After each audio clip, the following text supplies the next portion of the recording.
Here's everything you ever wanted to know about the American vice presidency and more. Hi there, everyone. It's Jeff, and this is Plain English, where you get to learn about the world as you are learning English. The two go hand in hand, right?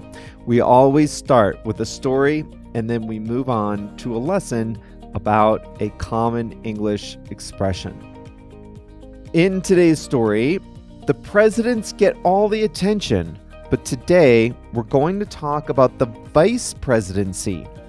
How was the office created back in 1787?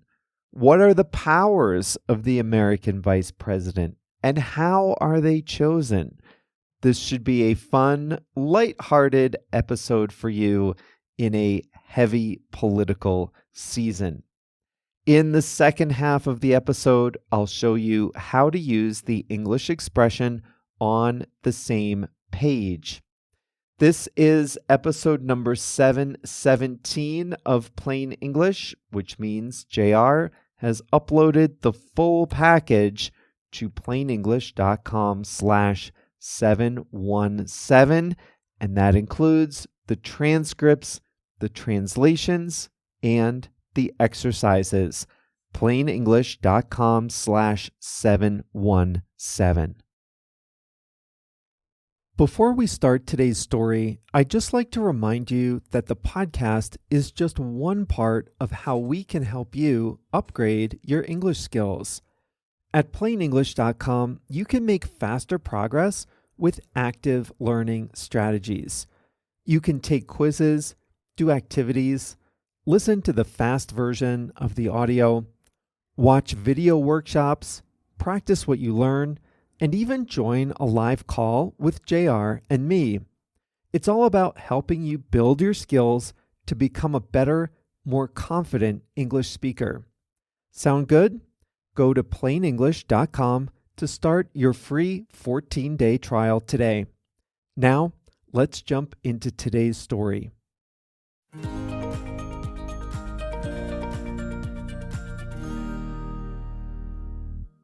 It's often said that the most powerful person in the world is the President of the United States. So is the Vice President the second most powerful person in the world? Hardly. Go back to the beginning.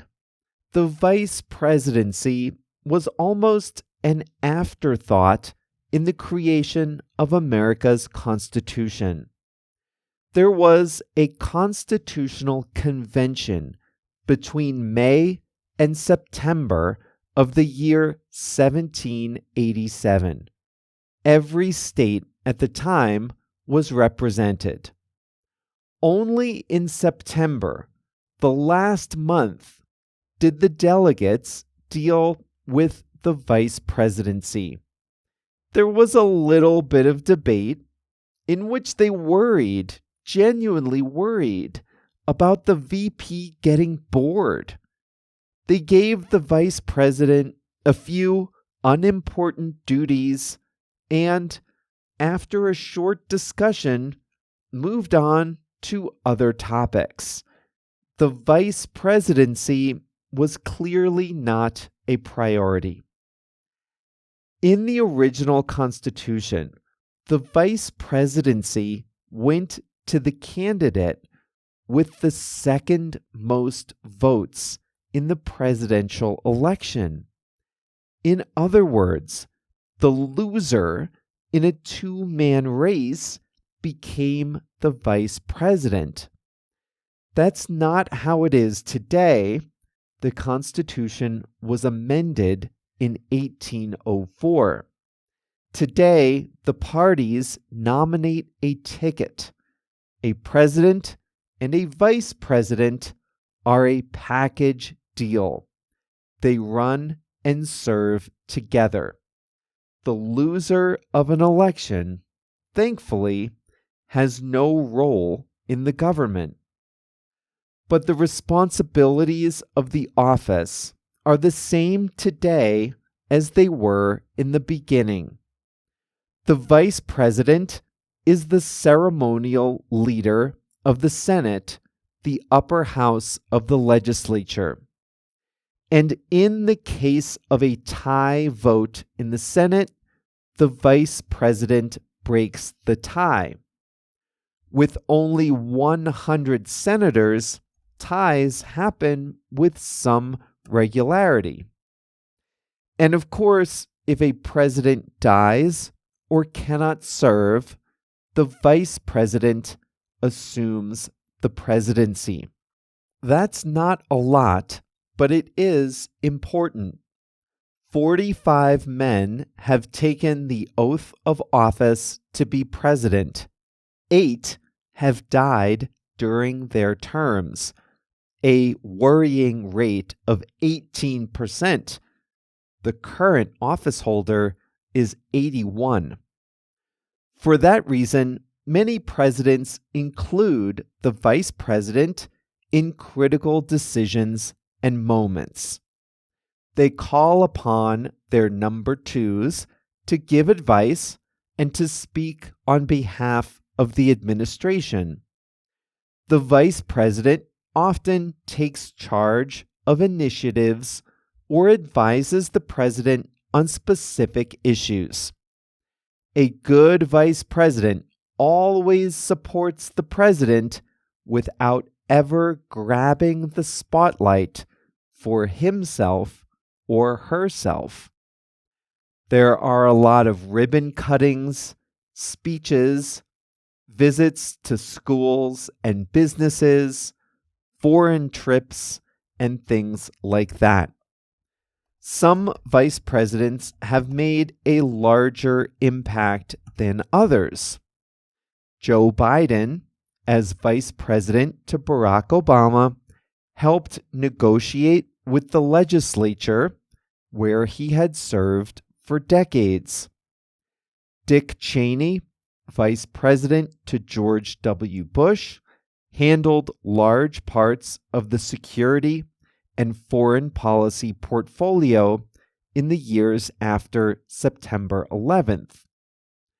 Not everyone wielded power or influence as vice president. Dan Quayle is primarily remembered for publicly misspelling the word potato during a visit to a school. Aaron Burr, the third ever vice president, shot and killed a former Treasury Secretary in a duel. John Nance Garner was frustrated at how little influence he had. He supposedly said the vice presidency wasn't worth a bucket of warm spit. Now, often the news media refers to the president as the veeps boss. For example, Joe Biden was a loyal vice president to his boss, Barack Obama. Or will Kamala Harris disagree with her boss on any major issues? But this is incorrect. The vice president doesn't have a boss.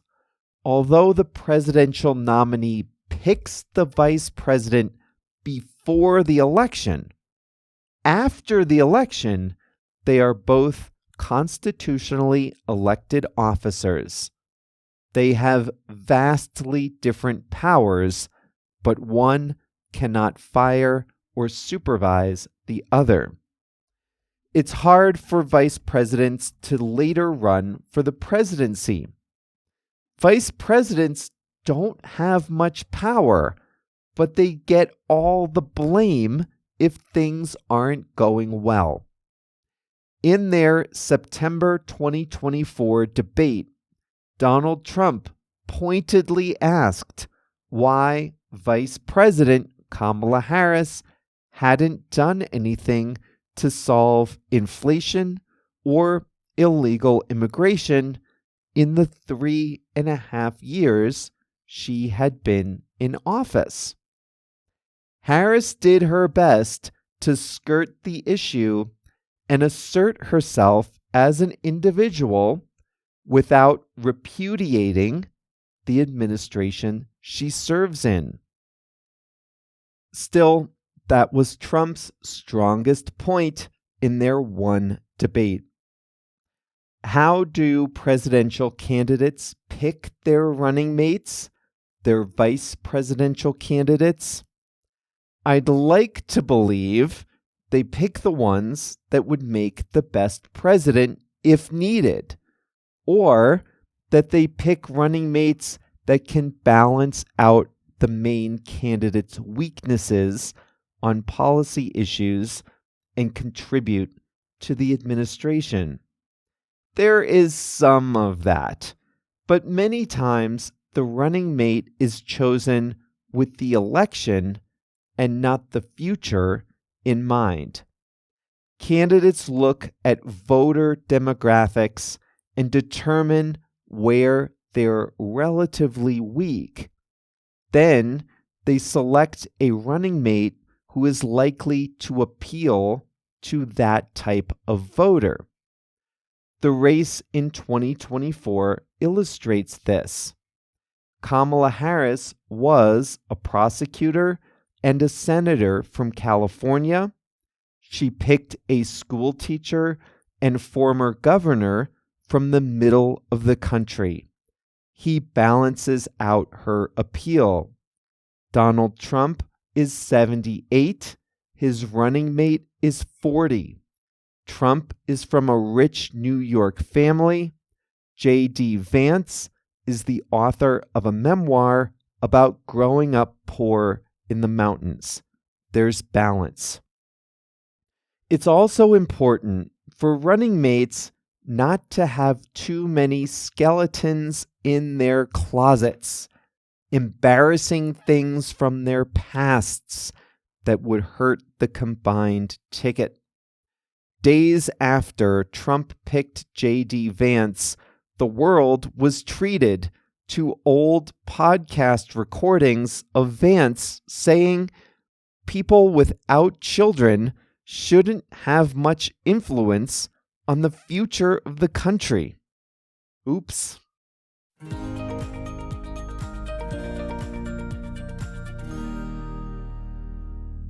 I would love to be the vice president. It seems like a great job. First of all, the House is better. The vice president has an official residence, which is not a terrorist target or a tourist attraction. The White House is an office building, a conference center, a museum, and an amusement park all in one. The vice president gets a nice house where everyone leaves him or her alone. And you get to travel the country, travel the world, show up, smile, say nice, neutral, supportive, inoffensive things, and let the president deal with all the hard decisions. The vice president makes about $235,000 per year and can write books and give speeches in retirement. Not a bad life.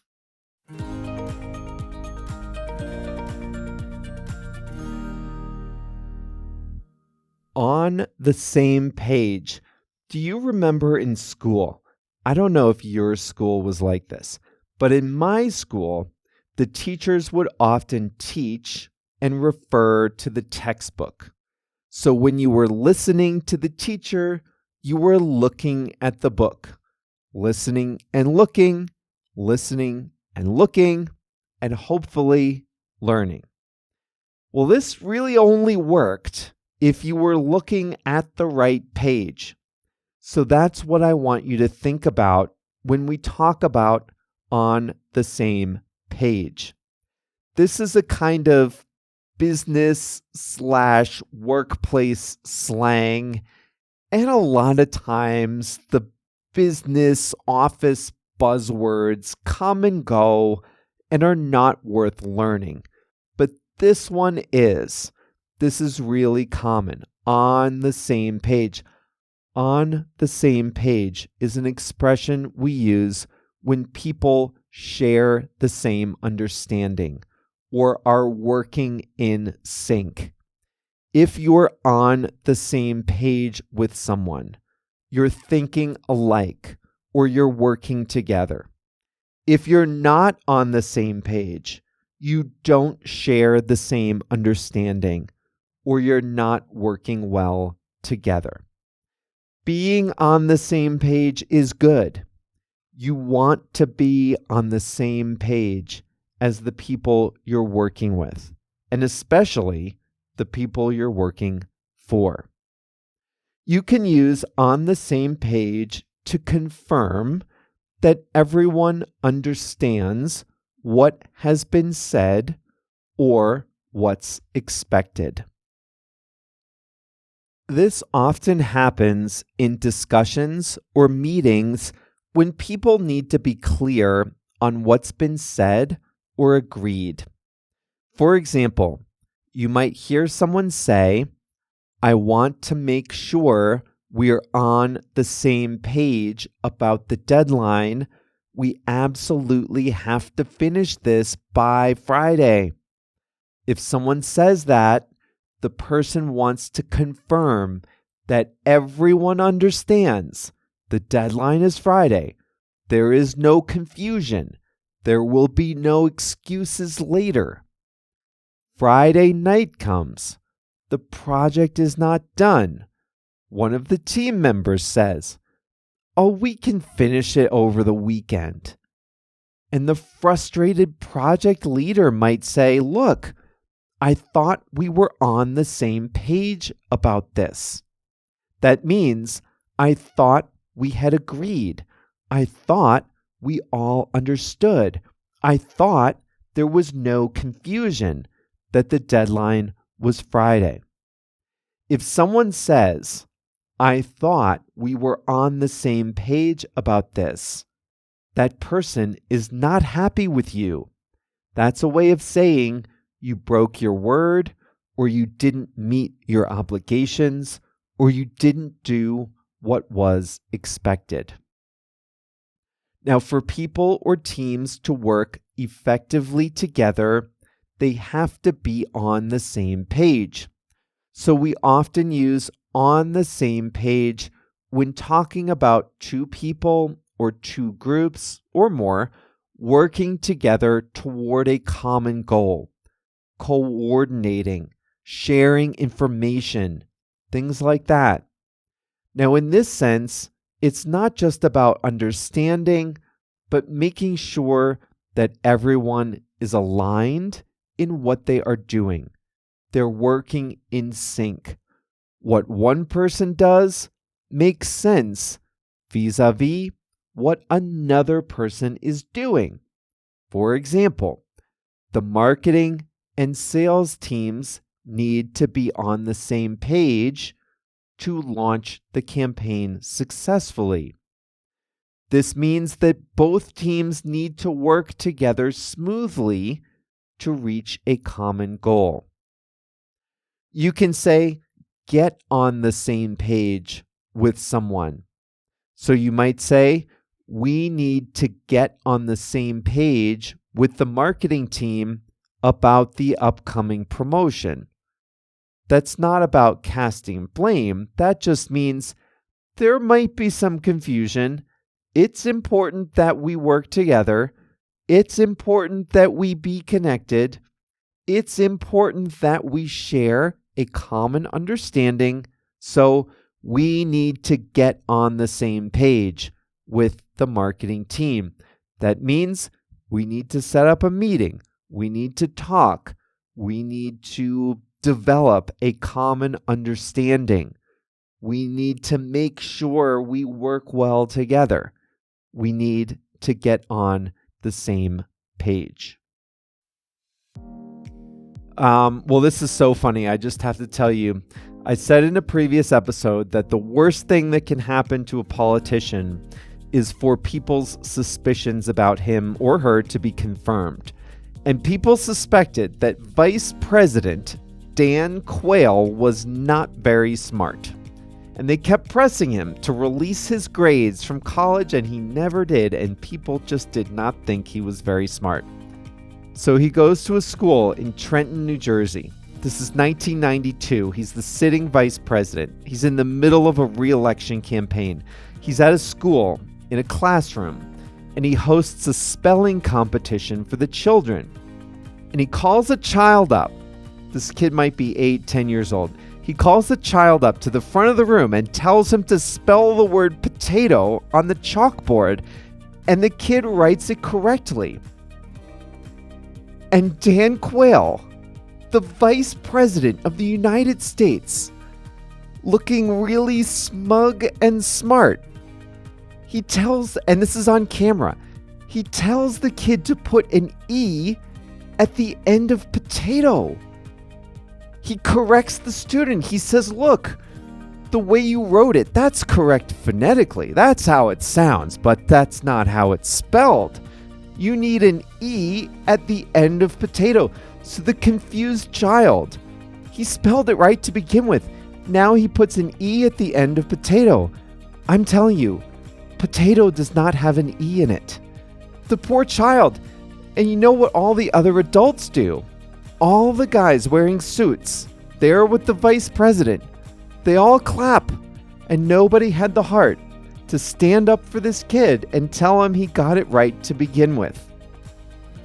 Now, I'm not saying that this is the reason why Dan Quayle and the president he served lost the election 5 months later, but this cannot have helped. The kid got some nice publicity. A reporter later told him that he was right the whole time. A potato museum created an exhibit for him.